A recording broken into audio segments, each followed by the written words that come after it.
Bueno, aprovecho mientras y os doy los buenos días, buenas tardes para aquellos que se conectan desde Europa también o desde cualquier otra parte del mundo. Y muchas gracias por la presentación, Sergio. Como siempre, me sonroja un poquito cada vez que me presentas. El cariño es mutuo. Para que no se enfaden mis compañeros, tengo que decir que ya no estoy en la Asociación de Gestores Culturales desde hace algunos meses, pero todo lo demás sí es cierto. Y bueno, mientras me van habilitando, yo quiero comenzar con los agradecimientos, como no puede ser de otra manera, y quiero empezar dando las gracias a la Universidad Autónoma Metropolitana, a la Red Urbanit y a todo el equipo organizador del SUI, y muy especialmente a ti, Sergio, al doctor Sergio Padilla, por invitarme a este seminario al que siempre acudo, muy contento, muy feliz, para poder compartir un tiempo con todos ustedes, con investigadores, con profesores, especialmente también con los alumnos, muy contentos de que estéis con nosotros, con la gente interesada en urbanismo, etcétera, etcétera. Voy a intentar compartir la pantalla, ahora sí. Mi ámbito de trabajo es la gestión cultural y por eso me toca abordar esta temática de esta ciudad compacta, de esta ciudad diversa, de la que estamos hablando en este seminario, pues desde la cultura, desde su equipamiento y desde sus distintas expresiones y formas de desarrollarse en los núcleos urbanos. Por eso, hoy les traigo esta presentación, esta ponencia que pueden ver en pantalla, que he titulado Haciendo Ciudad, equipamientos culturales al servicio de la diversidad y de la inclusión. Y en ella, humildemente, voy a tratar de desgranar distintos casos de estructuras, de instituciones, de espacios culturales que de un modo u otro se han volcado en la atención a la diversidad de sus usuarios y han destinado esfuerzos, también creatividad, sobre todo creatividad, para atender las distintas características, las distintas casuísticas de los ciudadanos. Y me gustaría empezar con algunas reflexiones en la pantalla, que creo que todo el mundo puede ver. Si no fuera así, por favor, háganmelo saber. Pues tienen una imagen nocturna de la Gran Place de Bruselas, que está en Bélgica. Esta Gran Place es la plaza central de la ciudad de Bruselas, conocida en todo el mundo por su riqueza ornamental. Está rodeada por las casas de los gremios. También se encuentra allí el ayuntamiento y la Casa del Rey. Que sepan que está considerada como una de las plazas más bellas del mundo y fue escrita en 1998 en la lista del Patrimonio de la Humanidad por la UNESCO. Bien, pues desde nuestro origen como seres humanos, diversas estructuras nos han servido como centros de encuentro, de intercambio cultural y de expresión artística, tanto formal como informalmente. Así, lo urbano y sus estructuras, como elementos compactos y diversos, son tan antiguos como la propia existencia del ser humano, como nuestra propia existencia.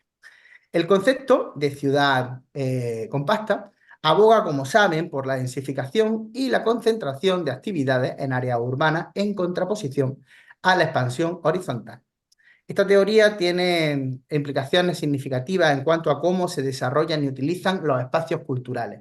Esos espacios culturales que también promueven la convivencia, la diversidad cultural y en algunas ocasiones, especialmente en los últimos tiempos, también mantienen la sostenibilidad ambiental como uno de sus principios. En la diapositiva pueden ver una imagen del skyline de San Francisco en los Estados Unidos de América. Bien, la diversidad cultural es un aspecto fundamental en esta idea, puesto que en las ciudades es donde naturalmente convergen personas de diferentes orígenes étnicos, culturales, socioeconómicos, etc. Todo ello enriquece la vida urbana y fomenta el intercambio de ideas y de expresiones artísticas. La arquitectura, lógicamente, juega un papel clave en la expresión y la representación de esta diversidad. Así, los espacios y los edificios públicos pueden ser empleados de manera que reflejen la identidad cultural de las comunidades que los habitan, ya sea a través de elementos arquitectónicos o programas culturales. Desde las imponentes estructuras de edificios históricos a intervenciones contemporáneas, esta corriente de la arquitectura como expresión de y para la cultura se vincula a espacios que son versátiles y dinámicos, salas de conciertos, galerías de arte, teatros, bibliotecas, espacios de reunión, de trabajo colaborativo, etcétera, etcétera, se entrelazan para crear un ambiente propicio para la creatividad, el aprendizaje y la interacción intergeneracional. Esta manera de entender el diseño urbano va más allá de convertir la arquitectura en un mero escenario para la apreciación del arte y la cultura, sino que también puede influir en la forma en la que experimentamos y comprendemos estas formas de expresión. Al explorar esta intersección entre la arquitectura y la cultura, es posible obtener una comprensión más profunda de cómo los edificios moldean y reflejan las sociedades en las que se encuentran. En la pantalla les he querido traer la Casa de Música de Oporto. No sé si alguno de ustedes conoce este edificio. La Casa de la Música es una de las grandes salas de conciertos de la ciudad de Oporto, ciudad que se encuentra en el norte de Portugal. Está diseñada por el arquitecto holandés Rem Koolhaas. Es la sede de la entidad que la gestiona, lógicamente, y también de tres orquestas de Oporto: la Orquesta Nacional de Oporto, la Orquesta Barroca y la Remix Ensemble. Su construcción se enmarcó en el proyecto Oporto 2001, capital europea de la cultura, aunque no se terminó completamente hasta el 2005, como ven, años después de la fecha prevista, e inmediatamente se convirtió en un icono de la ciudad. Esta casa de música que ven en pantalla se construye justo al lado de un nodo con mucho tráfico de la ciudad de Oporto, la rotonda de Boa Vista. El lugar donde se asienta este edificio era antiguamente un lugar de almacenamiento de tranvía fuera de servicio. El edificio ha recibido en general buenas críticas y ha sido muy celebrado por lo singular y lo exuberante de su diseño y también por su versatilidad. Esta Casa de la Música tiene dos auditorios principales, aunque muchas otras áreas del edificio se pueden adaptar fácilmente para conciertos y otras actividades como talleres, acciones educativas, etc. El auditorio mayor, el más grande de los dos, el que tienen en pantalla, aquí abajo, señalo, tiene una capacidad para más de 1.200 personas, pero pueden variar las localidades según la ocasión, quitando o poniendo asientos. Y su escenario es tremendamente adaptable, permitiendo acoger cualquier tipo de representación musical. En la pantalla también pueden ver uno de los palcos principales que se encastra en las paredes del auditorio. También cuenta con un auditorio pequeño, que es muy flexible, no tiene un aforo fijo y por término general suele tener espacio para 300 personas sentadas y 655 si están de pie. Aunque esto puede cambiar dependiendo del tamaño del escenario que se prepare, porque el escenario también es móvil, su localización, la ordenación de las sillas, el tamaño de los aparatos de sonido, etcétera, etcétera. Por otro lado, también me gustaría destacar que esta Casa de la Música cuenta con un espacio adaptado para bebés, para que los bebés tengan su primer contacto con la música, convirtiéndose en un lugar de esparcimiento para ellos y también para sus padres, al igual que para la realización de actividades formativas destinadas a estos bebés. Existe en la parte superior de ese imponente edificio que ven, existe también un restaurante con capacidad para más de 250 personas. Pero retomando el tema principal, la cultura, los espacios culturales que diseñamos, sus programaciones, sus políticas, deben de atender a las necesidades de los ciudadanos, a esa diversidad, deben de considerar sus diferencias, sus distintas características, sus distintas necesidades. Bueno, mi opinión está clara, la respuesta es sí, deben de tenerlas en cuenta y estas diversidades deben de ser parte fundamental de su enfoque y deben de serlo por varios motivos. Uno, por un motivo ético, ya quiero decir, desde un punto de vista moral. Máxime como arquitectos y como urbanistas, no se debe discriminar a nadie. Debemos de facilitar la inclusión de todo el mundo. Pero yo que comparto esta opinión, esta postura, también querría ser más pragmático, más tangible, dado que ustedes son, o de cara a los alumnos, o serán en un futuro, profesionales de la arquitectura. Y es que debemos proyectar, debemos generar, debemos transformar, debemos gestionar los espacios de la cultura desde la óptica de la diversidad, porque así lo hemos aceptado, porque así está escrito, porque hay unas declaraciones, porque hay unas leyes, unas normas que todos hemos aceptado. Estoy seguro de que saben lo que es la Declaración Universal de los Derechos Humanos, un documento que recoge los 30 derechos más básicos que debemos de tener todos por el mero hecho de ser personas. ¿Y quién ha hecho este documento? Es la pregunta. Pues un montón de países. A mitad del siglo XX, cuando terminó la Segunda Guerra Mundial, la Asamblea General de la Organización de las Naciones Unidas, la ONU, se unió en París, se junta en París y el día 10 de diciembre del 48, de 1948, surge este documento. Y ojo, está considerado uno de los documentos más importantes, si no el más importante, de la historia de la humanidad. Insisto, Declaración Universal de los Derechos Humanos. Recoge derechos tan importantes como el derecho a ser libre, a no ser esclavo, derecho a la defensa jurídica, derecho a tener una nacionalidad Y ojo, es la Declaración Universal de los Derechos, de los Derechos Humanos, y subrayo la palabra universal. Porque, ¿qué significa ser universal? Pues que es para todos los seres humanos, para cualquiera, independientemente que sea niño, viejo, ciego, sordo, que vaya en silla de ruedas, que sea pobre, que sea analfabeto, que tenga un trastorno del espectro autista, que sufra de estrés postraumático o que sea un exconvicto. Porque todas las personas tienen estos derechos, sin distinción alguna de su raza, su color, de su sexo, de su idioma, de su religión, de su opinión política o de cualquier otra índole. Bien, pues ¿saben cuál es uno de esos derechos más básicos? Está claro, el derecho a la cultura. No es un derecho pequeño, no es un derecho menor, está dentro de los 30 derechos más importantes del mundo. Y esto es lo que dice textualmente la Declaración Universal de los Derechos Humanos en su artículo 27.1. Dice que toda persona tiene derecho a tomar parte libremente en la vida cultural de la comunidad, a gozar de las artes y a participar en el progreso científico y en los beneficios que de él resulten. Bien, dice toda persona. Y esto, por fuerza, tiene que conducirnos a plantear espacios y puntos de encuentros para la cultura que atiendan y que tengan en cuenta la diversidad de todas las personas.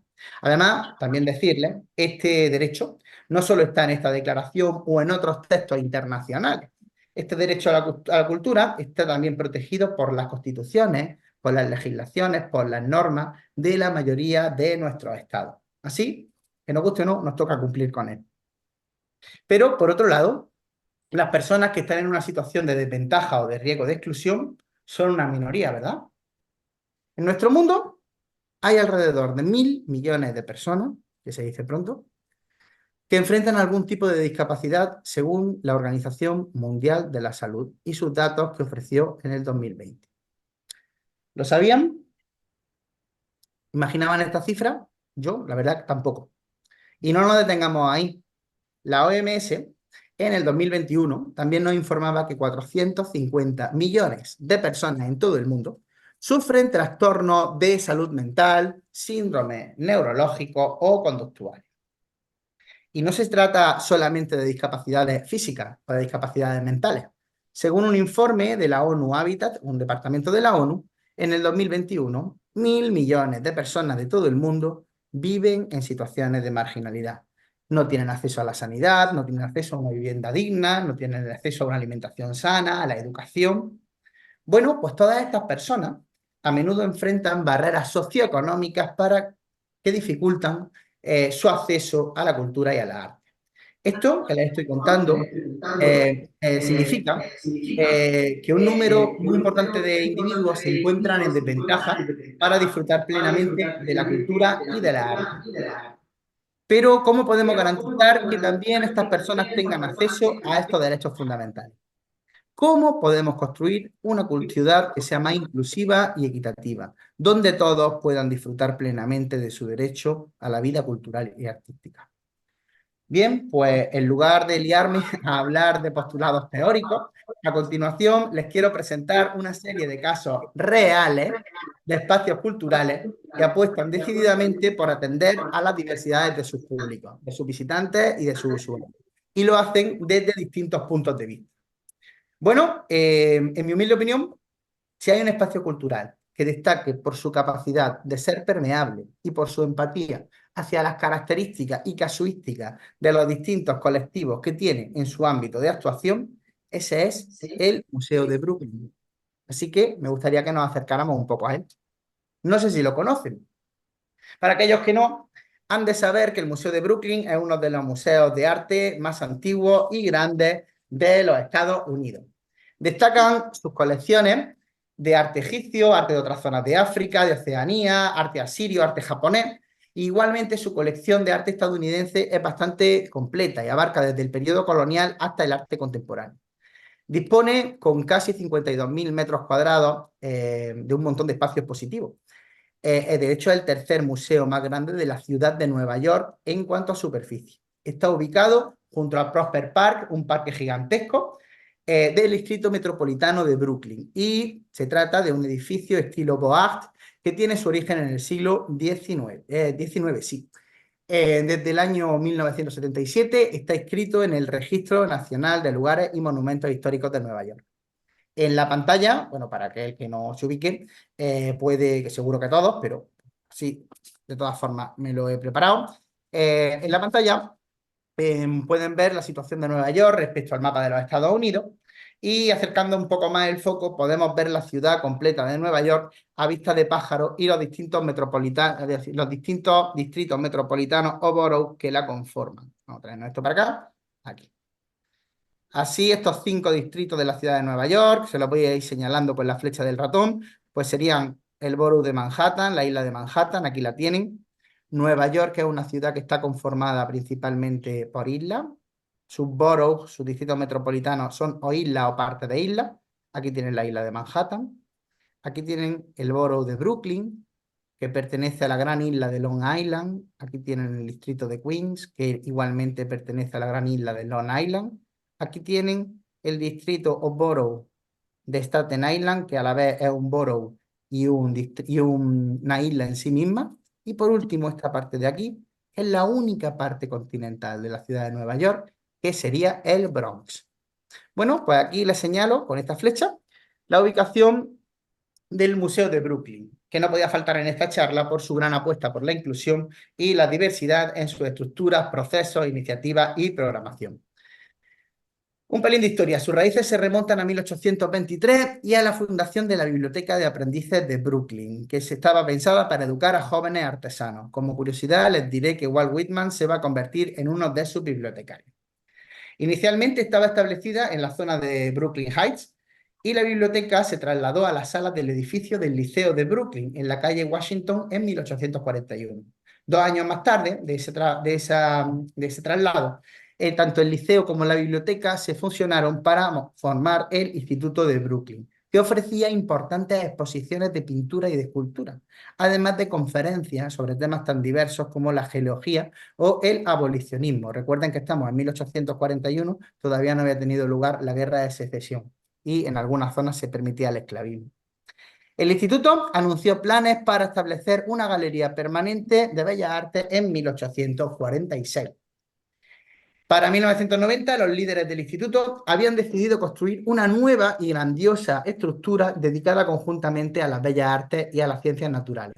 Este instituto reorganizado fue entonces renombrado como Instituto de las Artes y de las Ciencias de Brooklyn y será el antepasado del Museo de Brooklyn.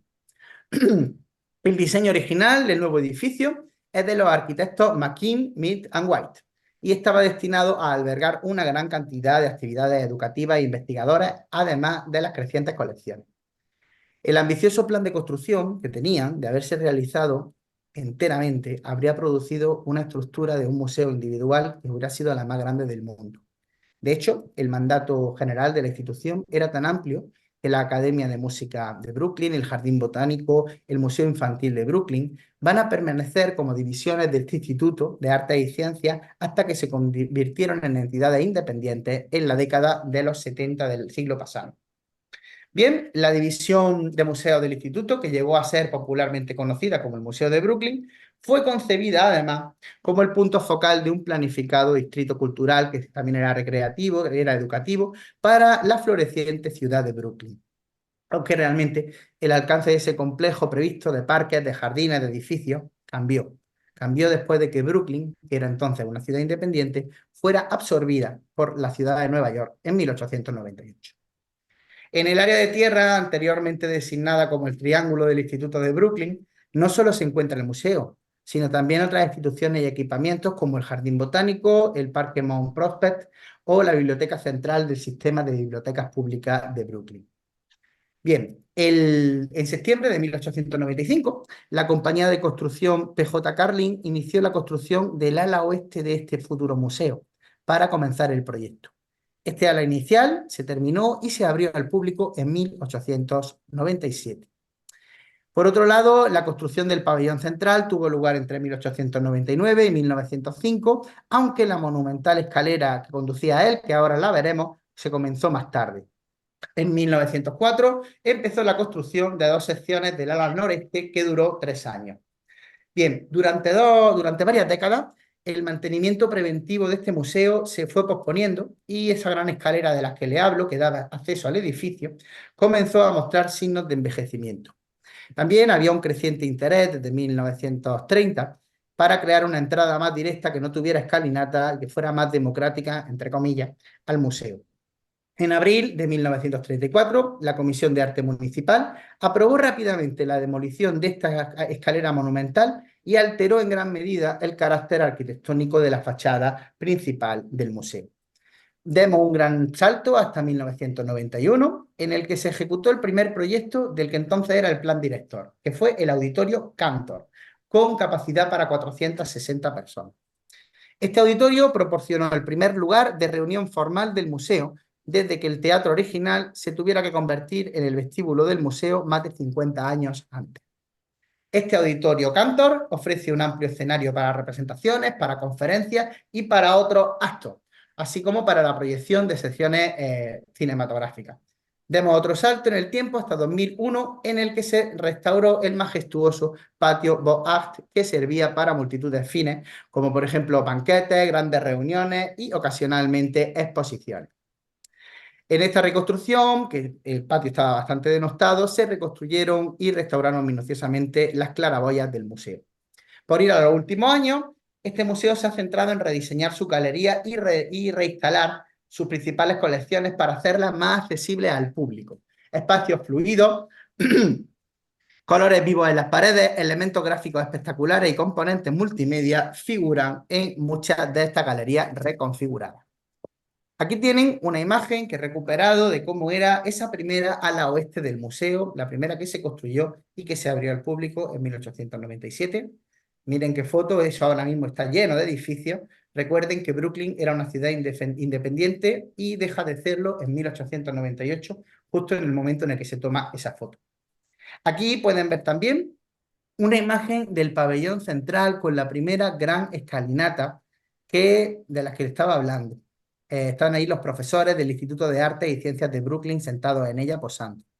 Y en la otra parte de la diapositiva pueden ver cómo quedó esa entrada tras la demolición de la escalinata. Como ven, cambió enormemente el carácter arquitectónico del edificio. Aquí también les traigo algunas imágenes del antiguo auditorio, atestado de gente, una vista en medio del nuevo auditorio Cantor de 1991, mucho más moderno y respondiendo a la moda y también a las características técnicas de los años 90 del siglo XX. Y por último, una imagen de 2002 del famoso patio de Beaux-Arts, ya restaurado, donde hoy se celebran todo tipo de actos, expresiones artísticas como performance. Es donde tienen, digamos, su centro. Fundamental para este museo de Brooklyn, el pabellón Rubin, la nueva entrada del museo. Este museo, en 2004, inaugura lo que en mi opinión es una entrada espectacularmente rediseñada y también una nueva plaza pública en el exterior.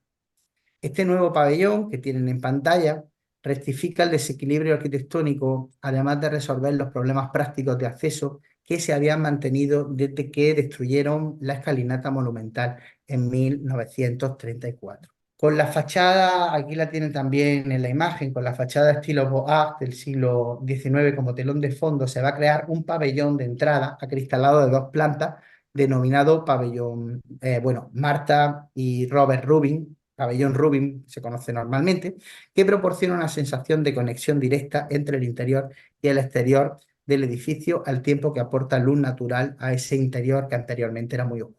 Este nuevo pabellón acristalado de más de 5.000 metros cuadrados, que también, si se fijan, recuerda a la escalinata de la entrada original, se combina con la renovada zona del vestíbulo, que tiene casi 9.000 metros cuadrados, y crea una entrada totalmente nueva que duplica con creces el tamaño del vestíbulo anterior.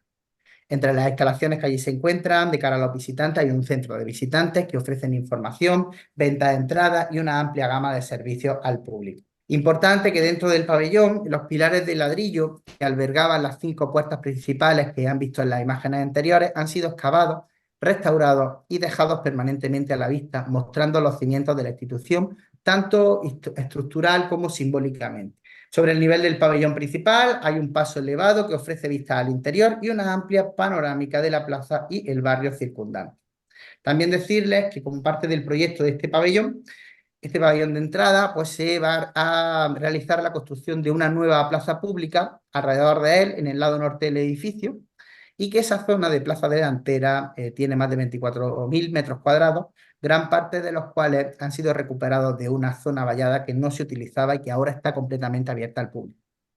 La nueva zona de la plaza incluye grandes espacios que ofrecen múltiples opciones para programaciones culturales, así como zonas para reuniones informales. Y el detalle también incluye dos juegos de agua creados por una empresa que se llama Wet Design, que también es la misma empresa que realizó las famosas fuentes del Hotel Velayo en Las Vegas. Decirles que el pabellón y el vestíbulo Rubin y también la plaza pública han recibido varios premios de diseño y de arquitectura. Esta nueva entrada, transparente y diáfana, tiene una especial carga simbólica, ya que se convierte en la representación física de un museo que ya no se cierra más en sus paredes como contenedor de obras de arte, como un museo gris y elitista, sino que se abre al territorio y a la sociedad, deseoso de transmitir el conocimiento que contiene, pero también de recibir las nuevas tendencias e ideas que los distintos colectivos traen consigo, convirtiéndose en un agente vivo de la actualidad y también en un contenedor de nuevas experiencias estéticas. Realmente se convierte en la casa de todos. Aparte de todo esto que quería contarles, también les traigo algunos espacios curiosos. Por ejemplo, el Visive Storage, el almacén invisible, es una instalación del museo. Funciona al igual que los otros almacenes del edificio que no están abiertos al público. Las obras conservadas en el almacén visible están disponibles para su estudio e investigación y se mantienen en unas condiciones adecuadas de temperatura, humedad y niveles de luz, pero en este almacén visible el público puede acceder a ellas. Dos grandes naves con paredes de cristal en este almacén visible albergan cerca de 600 cuadros de la colección permanente en unas estanterías que son rodantes, que se mueven. La selección expuesta rota, cambia periódicamente para ofrecer una selección que siempre va mutando de los fondos de la colección. En las grandes vitrinas de cristal también se expone la mayor parte de la colección de escultura histórica americana del museo, así como una selección de los objetos de la colección de arte decorativa americana y muestras representativas de objetos indígenas americanos y coloniales españoles. Abrir el almacén es una forma original de acercar al público la realidad de los museos, que además de exhibir, deben contener, deben conservar, deben investigar y deben restaurar obras de arte. ¿No les parece? Bueno, pero más allá de todo esto, de su historia, de su arquitectura, de sus innovadoras instalaciones, como les decía, este museo es importante por su empatía para con la diversidad de sus públicos. Porque es que esta institución viene desarrollando una enorme cantidad de iniciativas para atraer e incluir de distintas maneras a cuantos colectivos puede, cambiando y diversificando las formas de relacionarse con sus públicos y tratando de proporcionar espacios para que se desarrolle cada persona conforme a su casuística. Y les pongo ejemplos reales.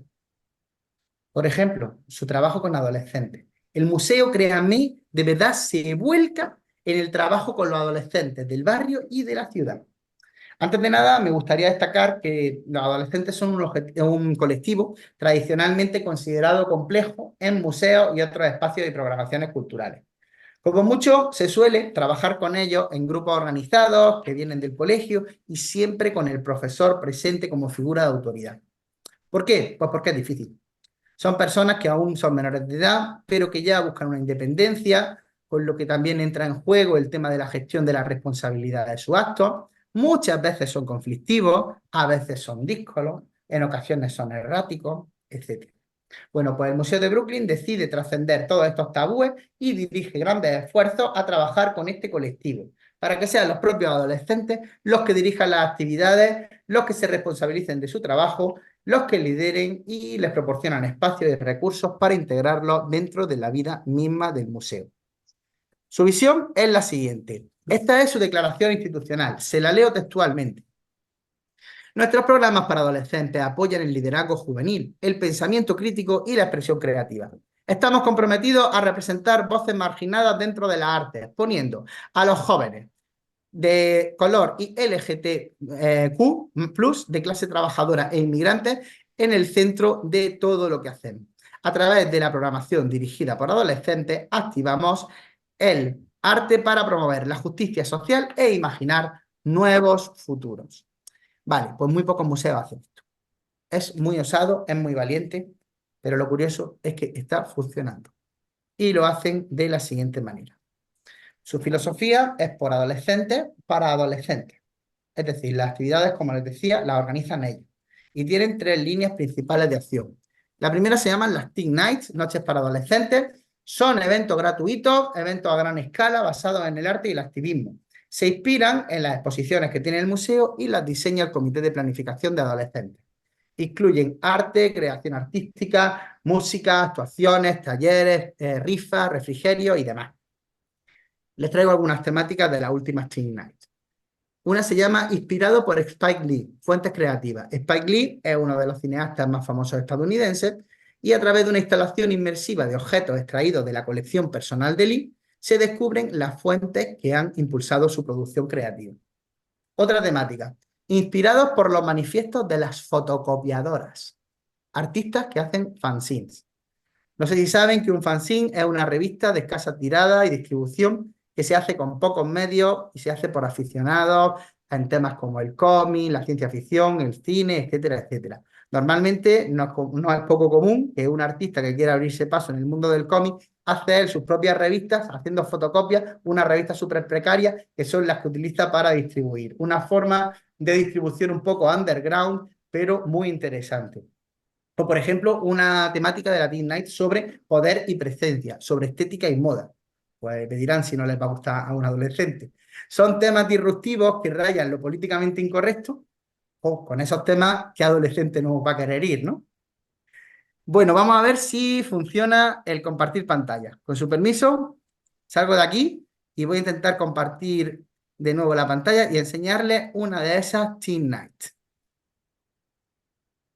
En cualquier caso, no es importante el volumen, como ven, pues en las Teen Night, pues se transmite una representación del arte que se hace en las calles de Brooklyn en ese momento. En este caso, pues estamos viendo una representación de los tipos de danza actuales que se están haciendo en el barrio y se están desarrollando en medio del pabellón Rubin, en las propias instalaciones del museo que les comentaba anteriormente. Bien, ya han visto cómo es una de las noches en el museo, una de tantas temáticas. Bueno, aparte de las Teen Nights, tenemos el programa Muéstranos lo que tienes, un programa de recepción de propuestas para participar como artista adolescente de esas Teen Nights que les comentaba. Su lema, se lo leo textualmente, cojo folio, canta, escribe, juega, siempre estamos buscando jóvenes talentosos para mostrar sus habilidades en las Teen Nights. ¿Interesado? Envía una propuesta. Muy bien, después tienen un tercer programa que también les dejo ahí las ligas por si en algún momento desean verlo. Se llaman los museos desmitificados. Y es que los museos pueden resultar un poco agresivos para los jóvenes, poco acogedores. A lo largo de los años, el equipo de adolescentes del Museo de Brooklyn ha creado recursos para hacer más accesible el mirar el arte, el hablar sobre arte y el estar en los museos, hablando en su propio idioma. Hacen vídeos sobre obras de arte de la colección o temas relevantes para su vida. Están, lo más importante, creados por esos mismos adolescentes. Preparan vídeos tanto para mayores de 14 años o incluso aquellos que están interesados, vídeos para niños pequeños de entre 4 a 8 años, contados por un adolescente. También participan en un blog en el que analizan ideas complejas sobre el feminismo o sobre el arte feminista. O muy interesante, fabrican documentos creados por ellos mismos en los que explican cómo mirar un museo, qué son las cartelas, cómo son las infografías y demuestran cómo mirar de cerca un museo. Otra iniciativa, mucho más pragmática, que se relaciona con la anterior, las pasantías remuneradas, prácticas con dinero, programas para aprendices de museo, aprender sobre la historia del arte, el museo y la educación en museo mientras enseña a audiencias de todas las edades. Prácticas creativas, explorar carreras de arte, educación y museo y trabajar con los docentes artistas del museo para ayudar en las clases de arte para estudiantes de todas las edades que se desarrollan en este museo. También ser pasante en los comités de planificación de las noches para adolescentes para organizar esas noches antes mencionadas, o el programa Intersecciones, con X, para explorar el género y la sexualidad a través del arte y el activismo y organizar programas para otros jóvenes LGTBIQ+. ¿Cuánto cobran estos jóvenes? Pues cobran 15 euros, 15 euros no, pero $15 la hora. Los de segundo año, que ya lo han hecho el año anterior, sirven como líderes en el programa y se les paga 16 euros la hora. Se les proporciona además la Metrocard de Nueva York para que les salga gratis el transporte. ¿Para quién son estas pasantías? Pues para chicos y chicas de, fíjense, entre 14 y 19 años. Hay un máximo de horas que permite el programa porque, claro, máximo de horas que puedes trabajar, porque lo más importante para estos chicos es estudiar. Ojalá yo hubiera tenido esa oportunidad de poder hacer una pasantía remunerada con esas edades. Pero bueno, el Museo de Brooklyn no solo se centra en los adolescentes, como les digo, se centra en muchas diversidades. Por ejemplo, también trata de apoyar a inmigrantes no angloparlantes con el programa We Speak Art. Utilizan las obras de arte del museo para generar conversaciones temáticas en inglés. Funciona como un programa de inmersión lingüística en el que a través de grupos se practican habilidades conversacionales, en inglés con una discusión inspirada en las obras de arte del museo, o sea, en el propio museo con la obra de arte delante. Importante, este programa está preparado para todos los niveles de dominio del inglés, desde el que no sabe nada hasta el que ya tiene un dominio sólido del lenguaje.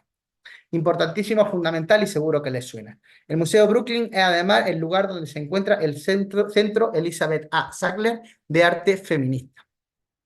Este centro abre sus puertas en el museo en el 2007 y es el primer espacio público de este tipo en los Estados Unidos de América. La misión del centro es presentar el arte feminista y explorar su significado e influencia a través de una amplia gama de programas públicos. La obra de Judy Chicago, del artista, The Dinner Party, de 1979, es un icono del arte estadounidense y ocupa el centro espacial y simbólico de estas instalaciones que tienen 2.500 metros cuadrados dedicados al feminismo. La pieza, The Dinner Party, está rodeada de galerías para exposiciones temporales, un espacio para actividades educativas, etc. Este espacio que ocupa, The Dinner Party, que es una gran obra, ahora se la mostraré, es la zona central de un llamativo diseño concebido y desarrollado por la galardonada arquitecta Susan T. Rodríguez.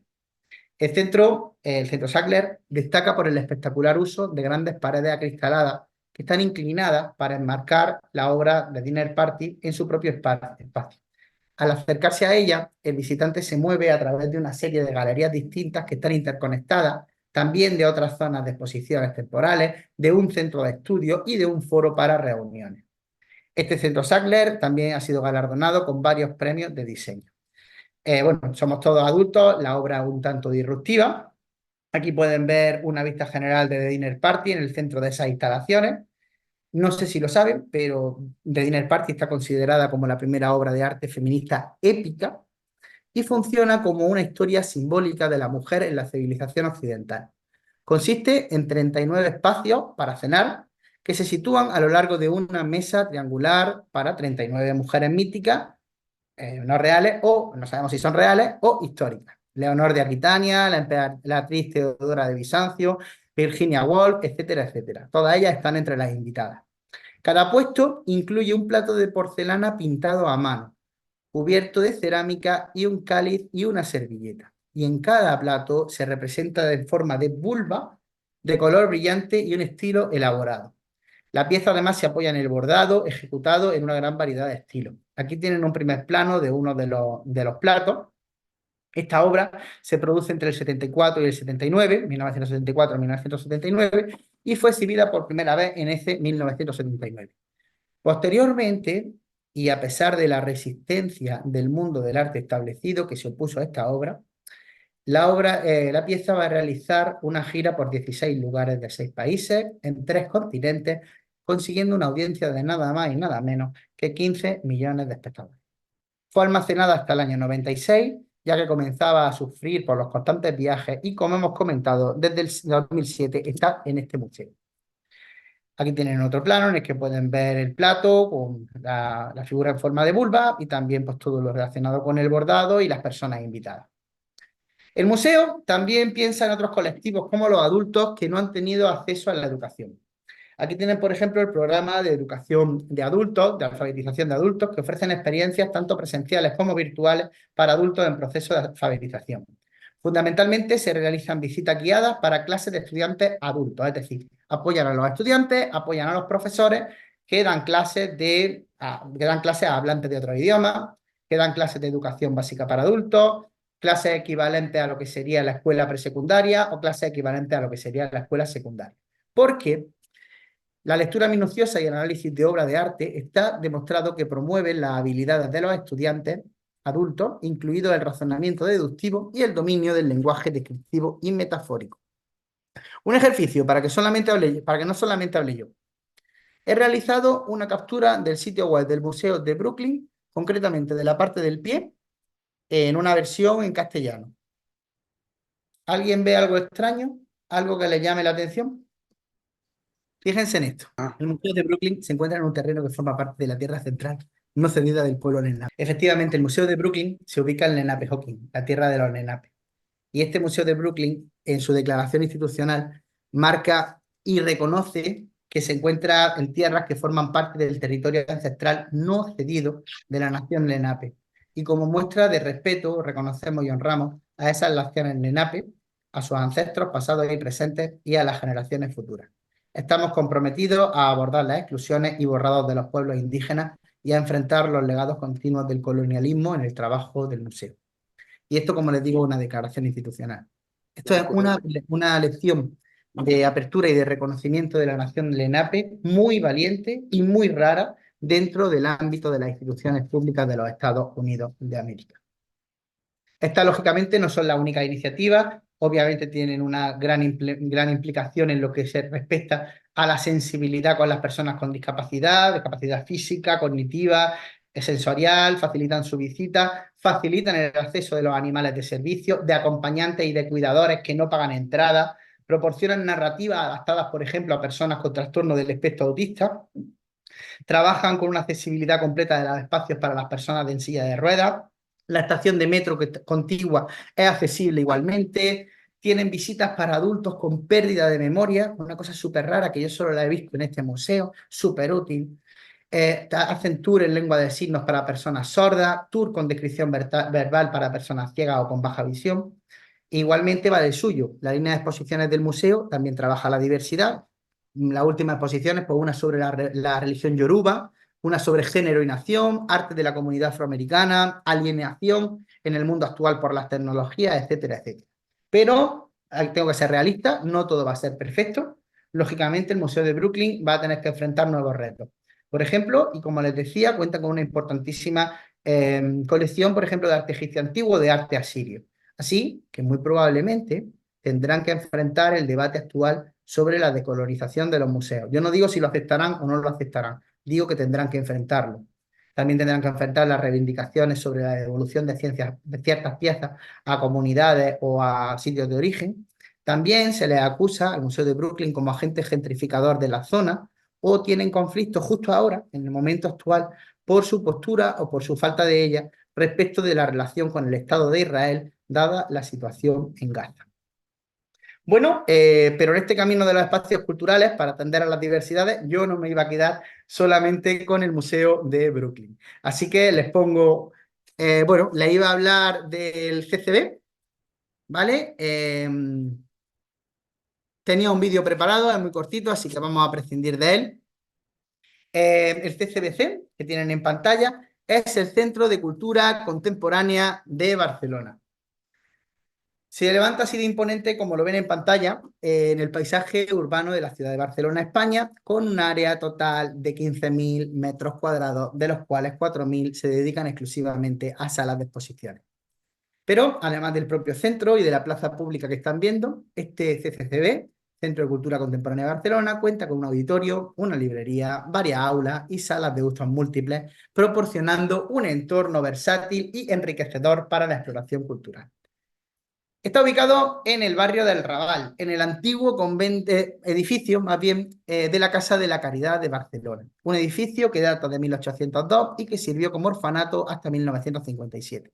No obstante, este inmueble, para convertirse en el CCCB, ha experimentado una gran transformación arquitectónica. El antiguo edificio sufrió en los años 90 un cambio notable y el proyecto reemplazó el ala norte por un gran cuerpo prismático de unos 30 metros de altura, lo ven ahí, creando una fachada vidriada que se inclina sobre el patio, ofreciendo una vista panorámica de la ciudad inmejorable y convirtiéndose en un punto de referencia urbanístico. En 2011, el CCCB creció bastante con la incorporación del antiguo teatro de la Casa de la Caridad, que había sido remodelado. Este nuevo proyecto conecta la sede del CCCB con el antiguo teatro que fue construido en 1912.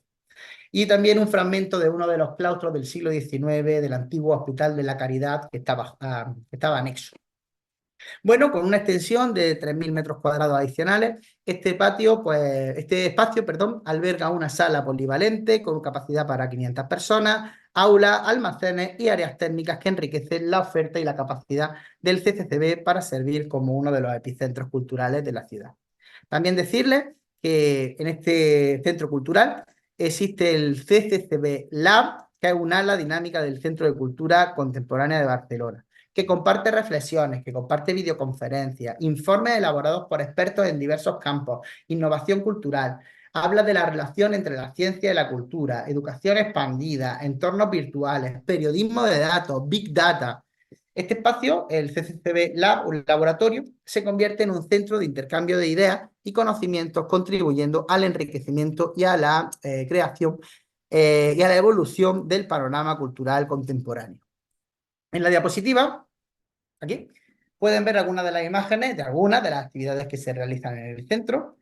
Unas actividades que, igual que sucedía en el ejemplo anterior del Museo de Brooklyn, pretenden atender a la diversidad de sus visitantes y a los ciudadanos del entorno en el que se ubica el centro. Porque, permítame un inciso, la realidad del CCCB no se puede disociar de la del barrio del Raval y de sus características. Ambos, barrio del Raval y CCCB, van indisolublemente unidos. El Raval no se lo quería poner en una imagen por no condicionarles, simplemente les voy a hablar de él para aquellos que no lo conozcan. El Raval es un barrio de Barcelona que nació como una ampliación a las murallas, como una ampliación de casas anexas a las murallas medievales, aunque es probable que existieran asentamientos anteriores. Eh, Se encuentra junto a otros barrios como Pueblo Seco, barrio de San Antonio o el barrio Gótico. Hoy en día en el Raval conviven residentes históricos del barrio con gente venida de todas partes del mundo, con todas las culturas del mundo. Podéis ver en sus calles comercios de todas las nacionalidades e incluso tiendas de moda y de nuevas tendencias de otros países, especialmente en la parte alta del barrio. También este barrio tiene una profunda relación con las personas de etnia gitana, especialmente en la conocida como Calle de la Cera. La Calle de la Cera se llama así por el río de cera que se formaba por las numerosas velas que se colocaban delante de la Virgen de esa calle para protegerse de la peste negra. De esa comunidad gitana nació la famosa rumba catalana. En esa calle de la Cera está también el Ecomuseo Gitano de Barcelona, un museo que nace con la vocación de preservar y difundir el patrimonio cultural de la comunidad gitana de la zona. Decirles que el barrio del Raval se conoció como el barrio chino de Barcelona, una denominación que le dio un periodista, Francisco Madrid, en un artículo de un seminario llamado El Escándalo en 1925. Lo del barrio chino viene porque había una similitud, él hacía una similitud, una comparación entre el Raval y el Chinatown de Manhattan por lo peligroso. En ese tiempo, la suciedad y la lujuria, la verdad, se concentraban en esa zona que tenía numerosos prostíbulos y toda esta situación pues, provocó rechazo y miedo entre los barceloneses hasta la década del 90. La realidad es que el Raval hasta ahora nunca ha gozado de buena fama y ahora más o menos. El mismo nombre viene de Arrabal, que también significa suburbio.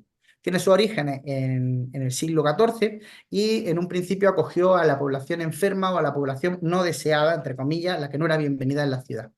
Y quizá esa marginalidad fue también la que encandiló a los bohemios del siglo XX.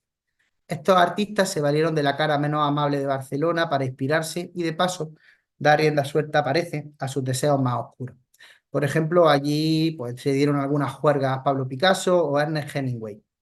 El Raval también fue sede de disturbios, por ejemplo, se quemaron conventos en 1835 o se enfrentaron a las autoridades en la Semana Trágica de Barcelona. Al Raval en realidad se le pueden colgar muchos sanbenitos, se le pueden poner muchas características, pero nunca será el de ser un barrio tranquilo.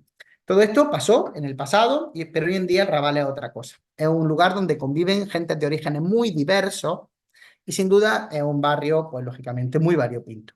Pues bueno, ante este sitio en el que se ubica, ¿qué está haciendo este CCCB que tienen en pantalla? Pues tienen, al igual que el Museo de Brooklyn, una programación de exposiciones y de actividades muy disruptoras, en el que tratan temas de plena actualidad para fomentar el diálogo. La exposición que cerró en marzo, por ejemplo, era sobre inteligencia artificial y trabajaba la historia, el funcionamiento, las posibilidades creativas, pero también los retos éticos y legislativos de estas tecnologías.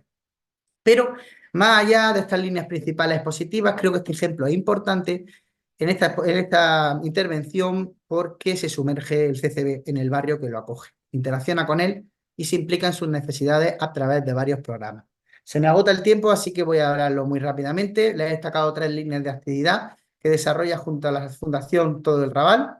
Además, como traía un par de vídeos, vamos a prescindir de ellos. Esta primera iniciativa se llama Apadrina tu equipamiento. Es una iniciativa que promueve el trabajo conjunto entre los grandes equipamientos culturales y los centros educativos del barrio de Raval para desarrollar proyectos de ocio y de formación duraderos que se integran en el currículum académico de los estudiantes, es decir, es parte de sus estudios. Aprovechan el potencial cultural del territorio con las diversas formas de expresión que le ofrece la música, el teatro, el patrimonio, para crear propuestas educativas y esto es lo importante, adaptadas a la realidad del alumnado. Cada proyecto o apadrinamiento, que es como se llaman, es singular y es el fruto de un trabajo conjunto entre los profesionales de los servicios educativos, de los equipamientos culturales, por un lado, y por el otro de los docentes de los colegios. Y está enfocado a dar respuesta a las necesidades de la etapa educativa. Está presente la diversidad del alumnado y la voluntad de incidir en el acercamiento de la familia a los centros culturales. Quiero decir, que no es un programa educativo que yo desde mi centro cultural lo programo y tú ya vienes si quieres, sino que aquí docentes y personal de los centros culturales van a trabajar unidos, adaptándose a las necesidades de una clase en concreto y de sus características. Si un niño viene de China, si otro es un niño que tiene Asperger, si uno ha estudiado a lo mejor batería y sabe tocar música.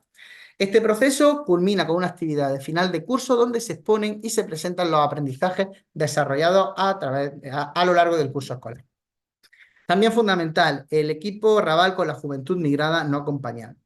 Por un lado, vean, se está dando un incremento de llegada de jóvenes extranjeros sin referentes familiares, es decir, no acompañados, sin familia, al territorio de Cataluña, especialmente en la ciudad de Barcelona. Todo esto se está dando en los últimos años.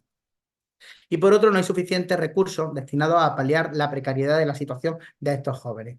Todo esto ha hecho que desde la Junta de la Fundación Tot Raval, de la que participa el CCCB como parte fundamental, se promueva desde el 2019 un trabajo comunitario para crear actuaciones que impulsen la acción de las entidades y de los profesionales que trabajen con este joven. Un hecho diferencial de este proyecto es que está impulsado por una fundación comunitaria de muchos entes, una fundación multiactor. Cuentan con la opinión experta de profesionales y instituciones relacionadas con el territorio tan concreto como es el barrio, y todas estas instituciones son de tipología muy diversa. Y se plantean trabajar conjuntamente y de manera coordinada al servicio del mismo objetivo, que es mejorar la acogida del futuro joven migrante que no está acompañado por su familia en el barrio del Raval. Desde el inicio de este proyecto, en el 2019, ha permitido dar respuesta a las situaciones de cientos de jóvenes participantes a través de diferentes acciones que, como ven en pantalla, incluyen el deporte, la horticultura y las artes escénicas. Por último, quería hablarles como una de las líneas de actuación para dar respuesta a esta diversidad del CCCB. Quería hablarles del grupo de educación comunitaria. Aquí lo tienen en pantalla. Es una iniciativa que busca promover la participación, la corresponsabilidad y el trabajo conjunto de los diferentes agentes socioeducativos del barrio. Actualmente es un espacio de encuentro y de relación para toda la comunidad educativa del Raval, desde donde se detectan necesidades y retos compartidos y se articulan respuestas. Ahora mismo, las líneas de trabajo del grupo, ¿cuáles son? La articulación comunitaria de propuestas educativas en periodos no lectivos, a través del proyecto Raval Verano Educativo. Actividades educativas para el verano para los niños. También el fomento de las competencias lingüísticas y el gusto por la lectura. Se conoce como el juego de leer. La prevención y la reducción del abandono escolar temprano dentro del barrio. La mejora de la prevención, promoción y atención al bienestar emocional de los niños y jóvenes del barrio y el trabajar por los derechos y el bienestar de los niños con necesidades educativas especiales y sus familias. Bien, ahora sí que ya se me acaba el tiempo, pero hablando de cultura y de diversidad, no podía dejar de traer aquí un caso paradigmático, el nacimiento y la evolución de un espacio emblemático en Berlín, la Totenhaus, literalmente, y perdonen la palabra, pero su traducción exacta, la Casa de los Maricones. Así han decidido llamarla, el propio colectivo, y así es como se llama. Está en Berlín, no sé si tenemos a Angie, a la compañera por aquí, que sé que tiene una amplia relación con Berlín. Si estás por aquí, Angie, si meto algo la pata en algo de lo que digo, por favor, corrígeme. Bueno, a lo largo de los años, este lugar, la Totenhaus, no solo ha sido un refugio, sino que también ha sido un símbolo de una comunidad, de una resistencia y de un cambio. De la comunidad de lesbianas, gays, transexuales, bisexuales, intersexuales, queer y plus, más todo lo que venga. Aquí me gustaría hacer un inciso. Es un caso que en algunos aspectos presenta controversia, es controvertido. Aquí no es mi intención hacer política ni apología. Este foro no es el foro para hacerlo, pero simplemente les presento un ejemplo de un equipamiento y su historia. Hace más de 4 décadas, el 12 de febrero del 81, nació el primer Tutenhaus en el vibrante barrio de Schöneberg. Este espacio estaba habitado principalmente por hombres homosexuales y encarnaba la búsqueda de la aceptación y de la igualdad. En ese momento la homosexualidad no estaba nada aceptada, los homosexuales eran discriminados e incluso las personas homosexuales eran agredidas por extremistas. Esta Tutenhaus fue adaptada y ampliada por aquellas que lo ocuparon ilegalmente, todo hay que decirlo, no podemos olvidarlo, y lo transformaron en un hogar lleno de vida y de color en ese momento. Sin embargo, la búsqueda de la legitimidad y la supervivencia de la Tutenhaus no fue sencilla. Tras la victoria electoral de la CDU, el Partido Demócrata Cristiano, en septiembre del 81, se desató un proceso de tensiones y de desalojo. Uno de esos desalojos del 81 provocó una tragedia, la muerte de uno de los habitantes de la Tutenhaus, que se llamaba Klaus Jürgen Raday. A pesar de esos desafíos, el espíritu de esta comunidad continuó. En el 90, en 1990, nació otro icono, la Casa Gay Forenhof en Mainzer Straße, que este lugar, junto con otras ocupaciones de la misma calle, se convirtió en un refugio para la comunidad LGTBIQ+. Sin embargo, la sombra del desalojo siempre estaba presente y en noviembre del mismo año, Mainzer Straße fue desalojada tras otra vez violentos enfrentamientos. Esta comunidad no se disolvió, se trasladaron y se adaptaron y encontraron un nuevo hogar en el edificio trasero de la casa, no sé si lo diré bien, Castenian-Lelay, 86. Aquí que es donde está ahora mismo la Tottenhouse. Aquí las condiciones de vida se legalizaron, pero la búsqueda por la igualdad continuó a través de iniciativas políticas y culturales. Aquí tienen una imagen de cómo es la Tottenhouse ahora mismo y del cartel que han puesto por lo que ahora les contaré. El Tutenhaus fue un hogar para esta comunidad y un centro de resistencia y de creatividad. Se desarrollaron proyectos como la revista Tutentinte y la participación en iniciativas políticas como la Gay Antifa. Pero el tiempo avanza y el paisaje urbano va cambiando. En 2004 el edificio fue vendido, marcando el inicio de una nueva era. Los nuevos propietarios tenían planes de renovación, lo que, claro, generó preocupación entre los residentes por los aumentos del alquiler, ahora era legal, y los cambios en las condiciones de vida. Y en 2024, justo este año, se dio un momento crucial. Se anunció un acuerdo de compra para el Tutenhaus por parte de una entidad privada, lo que planteó preguntas sobre el futuro de este equipamiento y sobre su legado. Los vecinos y simpatizantes presionaron para conservar este espacio único, instando al distrito de Pancao a intervenir y a preservar su patrimonio cultural. Bien, les tengo que decir que hace apenas unos días se acaba de anunciar que el comprador no ha firmado el acuerdo de compra del edificio, de hecho lo he tenido que actualizar hoy mismo, el contenido. Se aplicará el derecho de preferencia y la Tutenhaus pasará a ser de propiedad pública. Actualmente impulsan muchas iniciativas culturales desde la Tutenhaus, una de las cuales es el Festival Anual de Cine Radical Queer en Zaubert.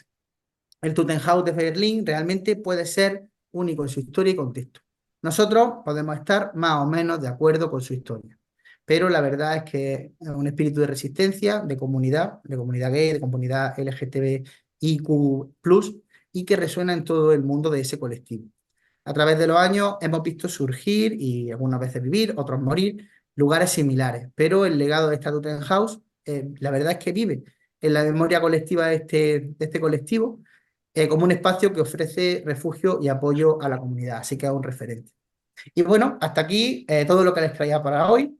A modo de clausura, un ruego especialmente para los alumnos, un ruego que trato de hacer en todas mis intervenciones, una súplica a ustedes que son o que van a ser arquitectos y urbanistas.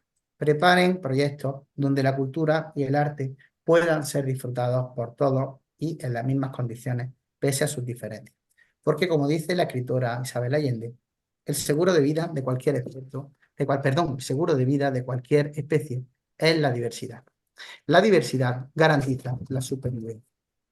Aquí les dejo algo de bibliografía. No se preocupen si no pueden tomar nota, espero que les resulte de utilidad. Creo que la presentación, Sergio, estará disponible después en el repositorio del SUI, por si alguien necesita tomar esta bibliografía, podrá consultarla allí. Bueno, gracias a todos los compañeros, compañeras, instituciones que han inspirado esta ponencia y sobre todo muchas gracias a todos por su atención y por haberme aguantado estoicamente durante esta ponencia que espero que les haya resultado útil.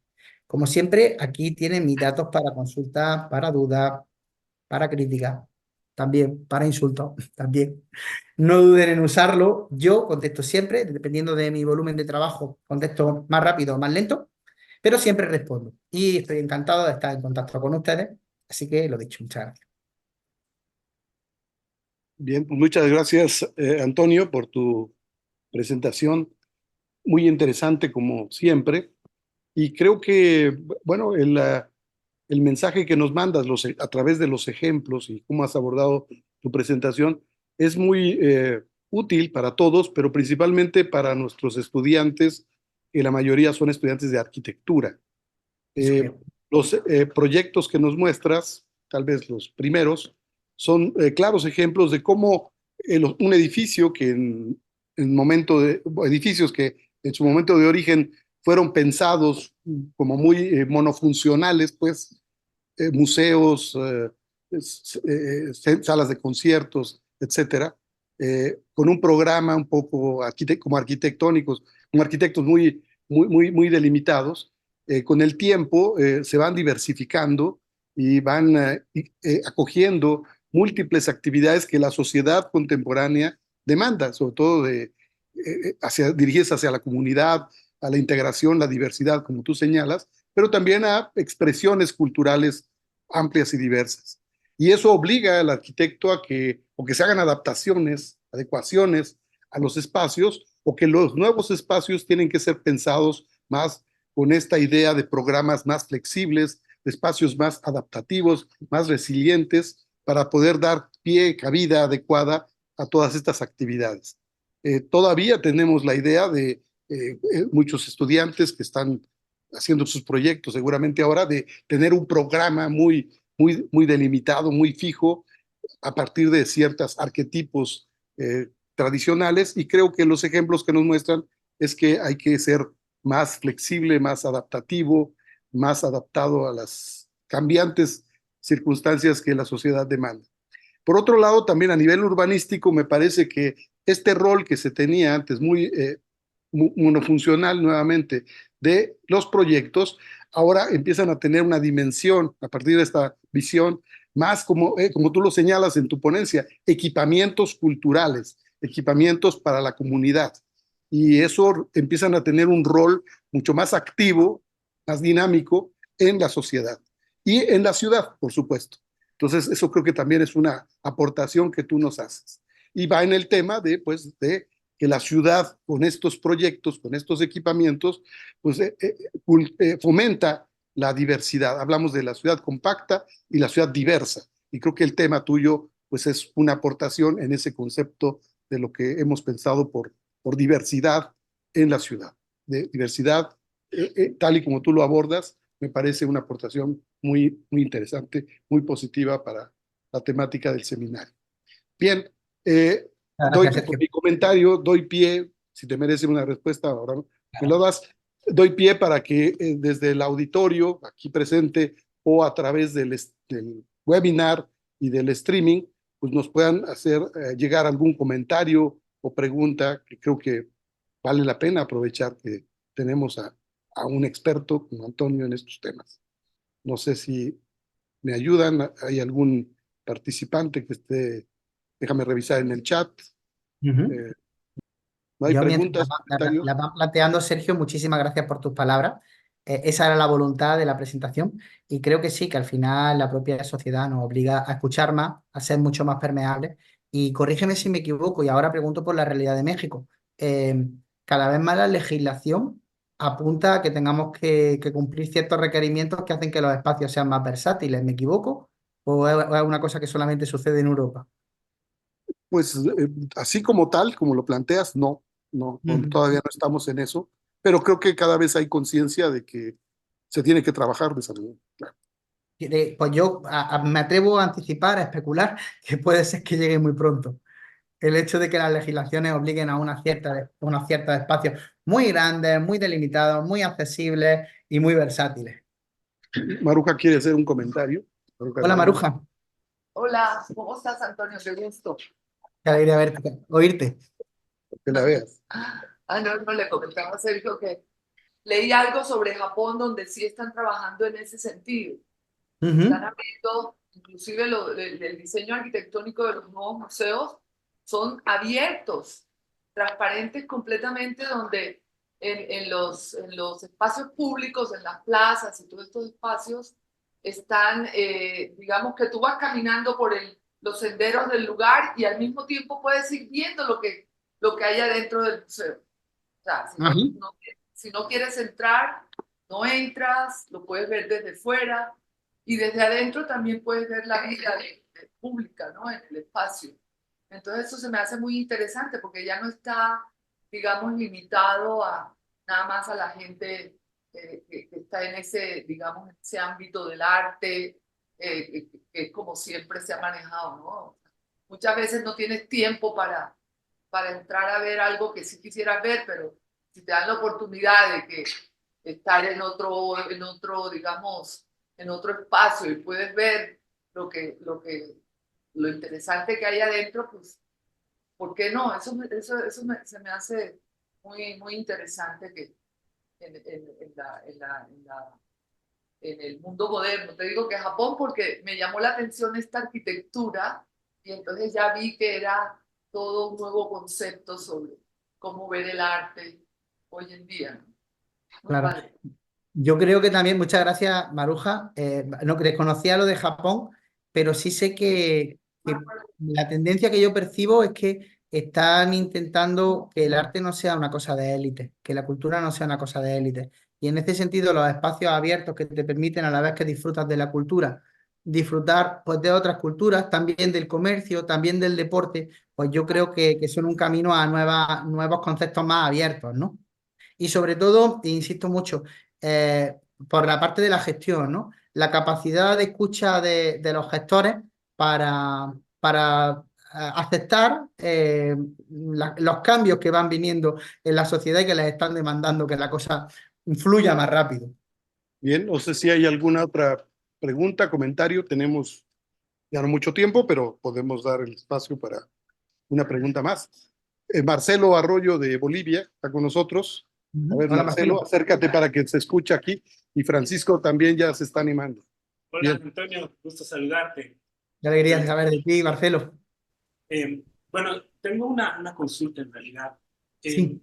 ¿Cuáles, desde las experiencias que nos has comentado, quizás otras Ujú. más que conoces, cuáles crees que son las principales barreras para acelerar este proceso de apertura de la cultura y del arte en diferentes espacios, ¿no? Ocurre que, por ejemplo, a diferencia de los casos que nos has mostrado en algunos países, en Latinoamérica, en el caso de Bolivia, por ejemplo, todavía no se ha comenzado a trabajar en esta línea, pero sería interesante plantearla. Fundamentalmente, yo identifico una barrera vinculada a los recursos, pero también a la gobernanza, ¿no? Institucional para la Completamente gestión de acuerdo. cultural, ¿no? Sin embargo, me gustaría conocer en tu experiencia qué cosas tú has visto que podrían ser útiles para el resto de los países, ¿no? Un saludo, Antonio. Gracias, Marcelo. Yo estoy completamente de acuerdo contigo. El problema creo que es de gobernanza y los que controlan en última instancia los designios de todas estas instituciones deben de concienciarse de que esto es necesario y de que es bueno para ellos. Y además me voy, seguro que tú me vas a entender mejor que nadie, Marcelo, me voy a ir a lo práctico. Si yo soy una persona que tengo que gestionar un espacio y necesito convencer a mi jefe, que es el que ostenta la mayor parte de la gobernanza, tengo que darle algo, algún aliciente que él vea como jugoso. Si nos movemos en el ámbito público, ¿cómo puedo convencerle? Pues decirle que una nueva forma de ver la cultura les puede facilitar más votos. Porque al final puede ser, si es un responsable público que se mueve por elecciones, pues seguramente se moverá por los votos que puedan conseguir una nueva visión. Así que yo atacaría mucho más por esa índole. O sea, pensar, nosotros que estamos en el ámbito de la gestión. Pensamos en qué le puede interesar tanto al usuario, que puede ser bueno para el usuario, pero a la vez tenemos que intentar ser mediadores y ver qué le puede interesar al gobernante para poder convencerlo y transmitirle lo bueno que va a ser para su votante y así poder conseguir también pues una mayor aceptación de cara al voto popular. Francisco Mustieles quiere participar, aquí lo Hola, Antonio, compartimos. nuevamente. Hola, Francisco. A mí me da pena porque muchos de los conceptos variables que estás introduciendo en nuestra óptica de lo que debe ser un museo en el día de hoy, contradicen muchas de las recomendaciones bibliográficas que hacíamos a principios del siglo, ¿no? Me acuerdo de un famoso libro, El Museo de los siglos XX, del siglo XXI de Montaner, editado por la Gustavo Gili, que prácticamente son todos hechos por arquitectos muy premiados, Pritzker, etcétera, etcétera. Pero qué interesante sería hacer hoy en día una investigación, puede ser el tema de una maestría, etcétera, para evaluar todos esos museos que aparecen ahí bajo la categoría de análisis que tú has formulado en tu presentación. Y qué interesante sería saber los resultados. Lo mismo, como decía tanto Sergio como Marcelo, oye, y si se lo aplicásemos también esas categorías a nuestros museos en América Latina, Dios mío, yo recomiendo a la gente que vaya a hacer maestría, incluso doctorado, que pudieran hacer una investigación centrada en eso, porque han introducido muchas consideraciones que por eso ya te digo, ya no voy a recomendar cuando tenga como tema en la academia los museos, no voy a recomendar ese libro, o me voy a tener que cuidar más y obviamente actualizar en función también de tu referencia, oye, otras orientaciones que hay que tener en el caso de los museos. Y por el otro lado, qué nicho tan importante se está viendo a nuestros estudiantes, a nosotros como profesores en la academia, y a los profesionales, a los jóvenes profesionales, en términos de actualización de los museos para poder satisfacer todas esas categorías variables, conceptos que tú introdujiste. Así que muchas gracias, lo disfruté mucho, Antonio. Gracias a ti, Francisco. Y oye, sobre lo que dices de primer comentario, me lo apunto porque yo todavía no soy doctor, tengo que presentar mi tesis. Así que me apunto esta revisión del libro de Montaner para añadirla.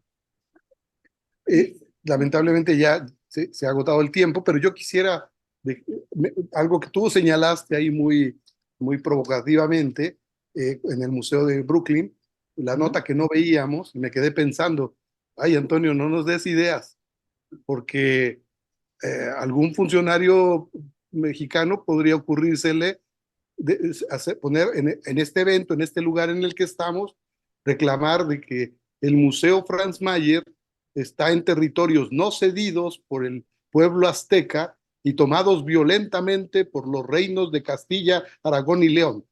Me imagino que te iba a preguntar, porque seguro que esto que ha hecho el Museo de Brooklyn, yo no lo he visto en ningún otro museo, pero es cierto. Eso se oye bonito, pero eso me parece que es peligroso para Muy peligroso. las relaciones binacionales entre América Latina y España. Eso es, bueno, a nivel América Latina y España también, pero a nivel de cualquier reivindicación, claro, el que haga el Museo de Brooklyn puede tener también sus consecuencias, Claro. ¿no? Sí, así. O sea, por supuesto, lo que pasa es que, claro, ahora reclamarían, en estos momentos actuales, reclamarían a la organización del Franz Mayer.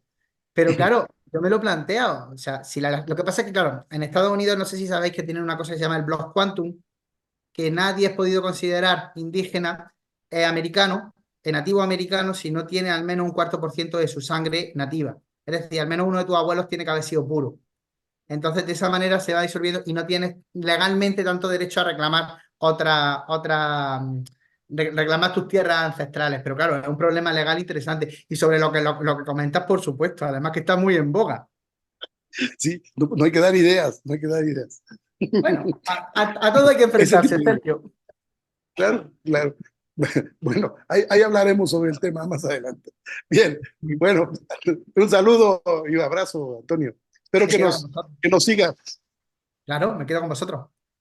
Muchas gracias, Sergio. Muchas gracias a todos por la atención.